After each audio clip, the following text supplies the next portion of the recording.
Well, it's the 1st of January 2012 today. We're on Woodland Lake at Coking Farm, hoping for one of those old big girls. The cooking and carping camp today, double bivvied because it's raining. We're having beef stew and dumplings. Bring it on. Okay, for beef stew and dumplings, very simple ingredients, lovely classic English dish. We've got some British casserole beef there, we've got an onion, we've got swede, we've got parsnip, we've got carrot. You can chop and change to any combination you want. I also have some celery there, you'll note. I've got some pearl barley in here, which I love actually, and I chuck in all casseroles. You just put that in at the beginning when you cook everything out, and it not only adds flavour to the sauce but also thickens it. We've got good old Liam Herron's Worcester sauce, which also adds some depth to the flavour. So let's get this whole thing on. My pan is hot.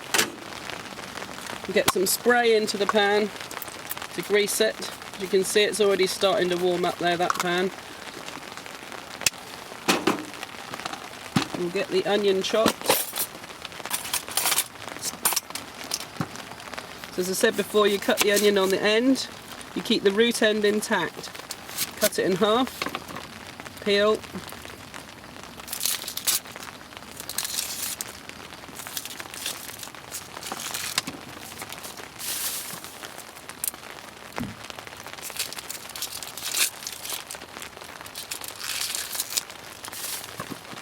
Then with the root end intact, just make slits all the way along. Not all the way through, 3/4 of the way through. And then just chop. That divides the whole onion into chunky layers. I'm not cutting it too fine, because I like everything in a beef stew to be chunky.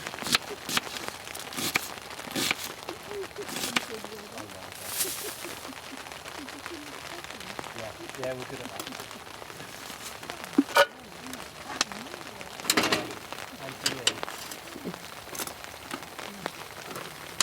Yeah, we do.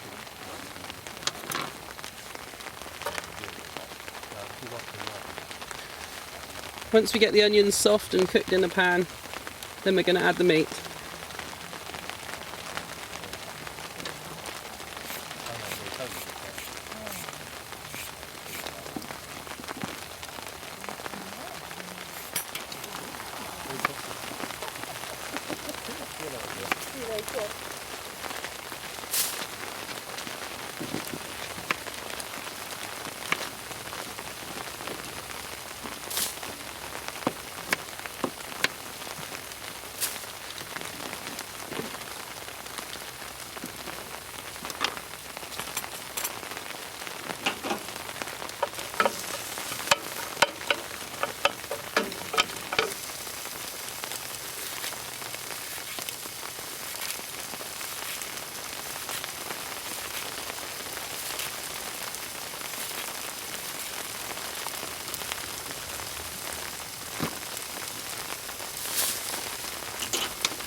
Right, we're just going to go for chunky vegetables. I like to be able to distinguish what I'm eating when I have a beef stew. So we've got probably good 1-inch pieces, 1.5-inch pieces. I'm going to do that with all the vegetables. Leave them nice and chunky. Of course, if you've got kids and you want to blind the vegetables, and you need to blitz it down into a sort of almost a paste in a food processor. That way they're getting their vitamins without them even knowing. Carrots again into big chunks. Also, if you want to be really fancy, you can cut them on the angle, or you could just use the chantenay carrots and then leave them whole.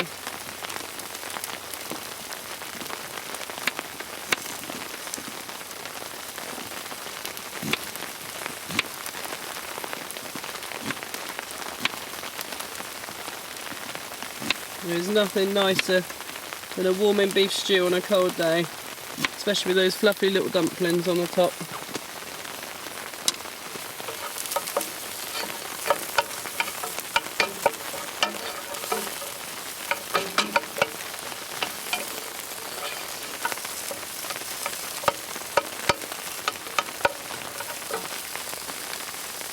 Next the beef's going to go in.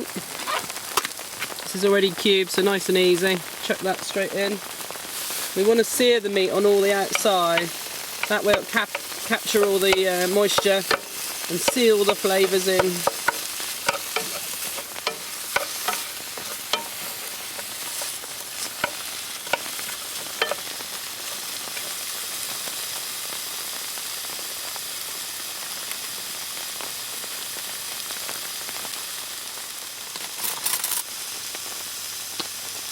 We're going to season with salt and pepper.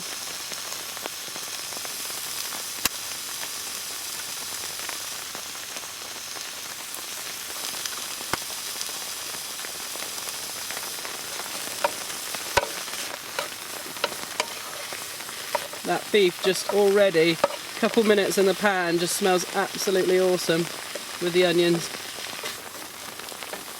I always think stews are basically what you put in is what you'll get out. So if the flavours that you're trying to do are simple, then if you just put beef and onion and some stock in it, you know, you're still going to get a good flavour off of that if that's what you want. I'm trying to achieve a one pot thing because we're out by the lake and, you know, we want to be nutritious. You know, I've got to feed Steve and Luke, and I want the vegetables in there to add to our, you know, daily diet really. But all those vegetables will add flavour to the stew as well. You could of course add some ale or stout. That again adds another dimension, but I always think a beef stew and dumplings is a very classic, simple dish, so I don't tamper with it very much. If I wanted a steak and ale stew, it would probably become a pie, to be honest. It somehow feels that's the way forward with it.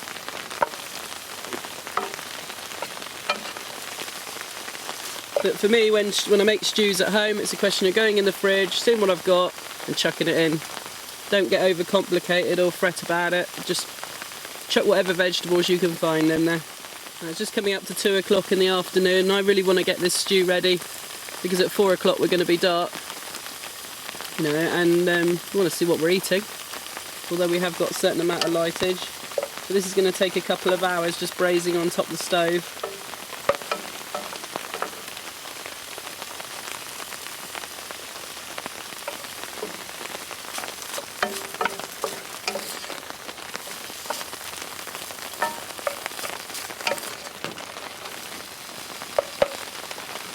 You can get some very nice sort of lentil casserole mix, dry mix to put into casseroles.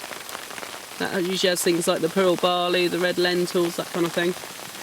Again, that all adds really nice flavour. I'm trying to be slightly cautious today because I've only got the stove top, and the more lentil type things, starchy things you put in, the more likely it is to stick. So I'm just trying to keep it really simple today. This will be our first cooked dinner of 2012.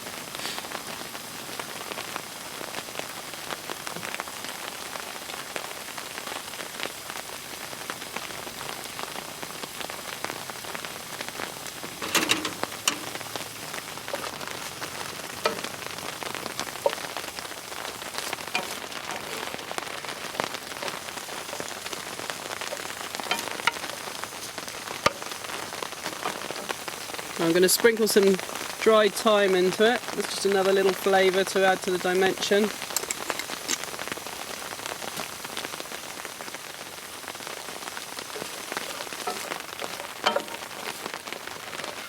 Okay, so all that meat is sealed off now. If I was cooking at home, I'd now be sprinkling I would have sprinkled some flour on there to thicken the sauce, but because I've got to do it by the lake today, I don't want the sauce too thick too early on, as it's going to be catching on the bottom with the gas flame. So I'm going to keep the water thin and then thicken it at the other end. Right, so that's that. We're now going to chuck in the vegetables.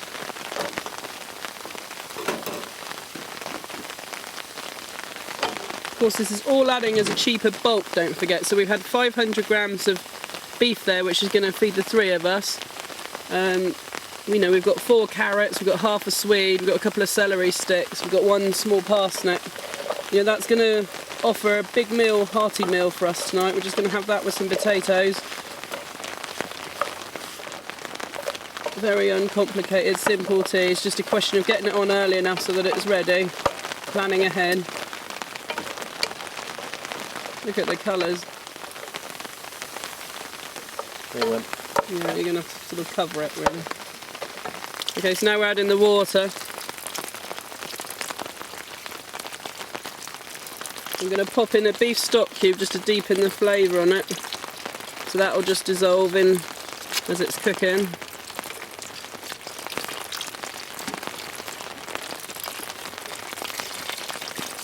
I'm going to sprinkle in the pearl barley. You're getting wet here. Getting wet. I think you'd be happy with beef stew by the bank, wouldn't you? Get a little bit wet, just putting the water on. Going to add a dash of Worcester sauce. That should do it. Yeah, that'll do. Okay. Well, I've got a little bit of tomato puree here. Just going to squirt that. That just deepens and colours up the sauce a bit. Don't really want a rich tomatoey flavour like I was making a bolognese or beef bourguignon or something. But a little bit of tomato puree, about a tablespoon, just adds a good bit. You see how the colour's changed already, and just makes it just a good background flavour really. Not necessary, but I just figure what you put in is what you get out. So very simply now, in essence, that's going to cook for 2 hours, just nice and steady. The lid is going to go on, otherwise we'll have the pan twice as full in this rain today. And yeah, I'll come back and show you how to do the dumplings at the other end. Okay, we have a rolling boil on the beef stew, as you can see. So now it's just a question of turning it down to a nice slow simmer on the stove and cooking for a couple of hours. So patience is in the order of the game.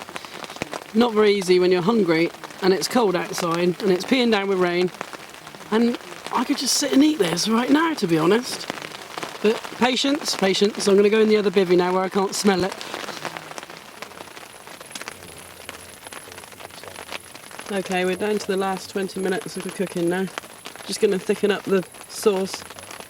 Just simply with some granules. Just got some ordinary beef granules which I'm going to chuck in to thicken it.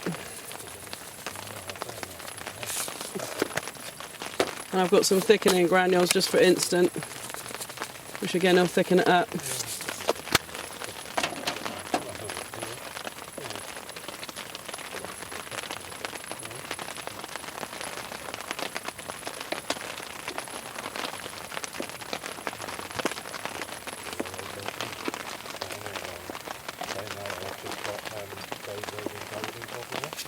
In here, have self-raising flour, salt and pepper, and beef suet. You can use a vegetarian suet. I like the flavour of the beef, goes with the beef stew. You basically work on half of the suet to double the flour, so say 8 ounces to 4 ounces of suet. Got some fresh parsley I've chopped up here. And it's just a question of mixing that together. Just trying to use the dish that had the meat in to mix it. Because obviously when I add the water in a second it's going to be messy.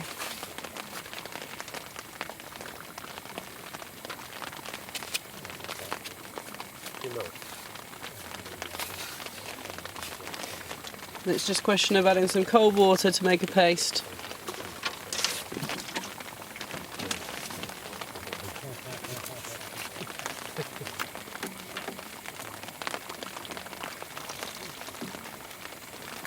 There we go, hopefully we've not got this far off the mark.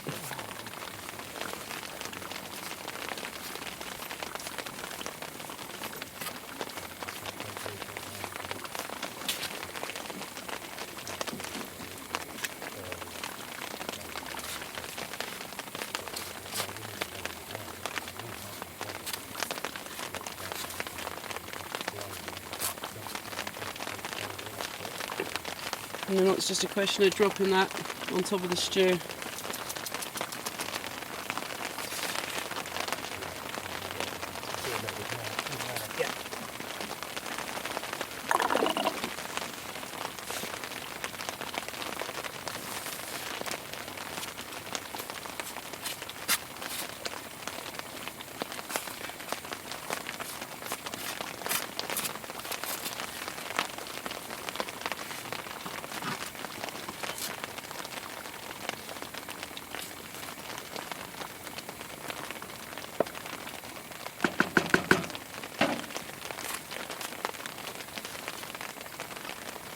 what happens is when I put the lid on, these will steam right up, fluff up and cook out. And we'll make for one very delicious woman's here out in this piddling rain that has just started again on us just before dark.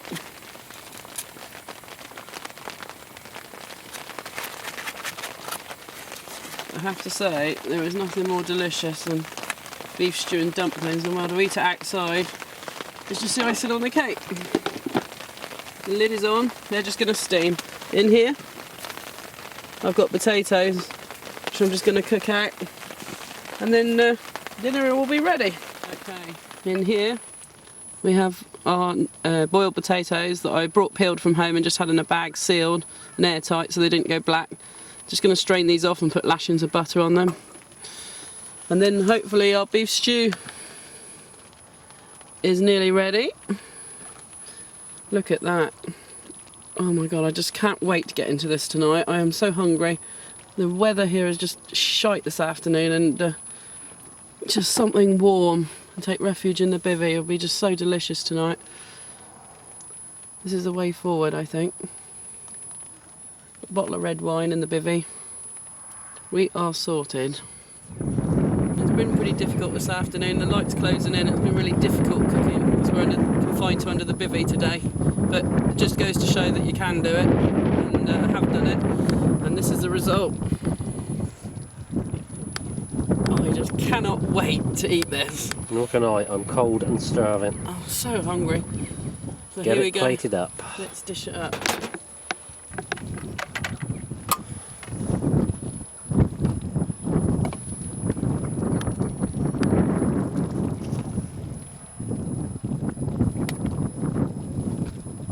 Oh, look at that.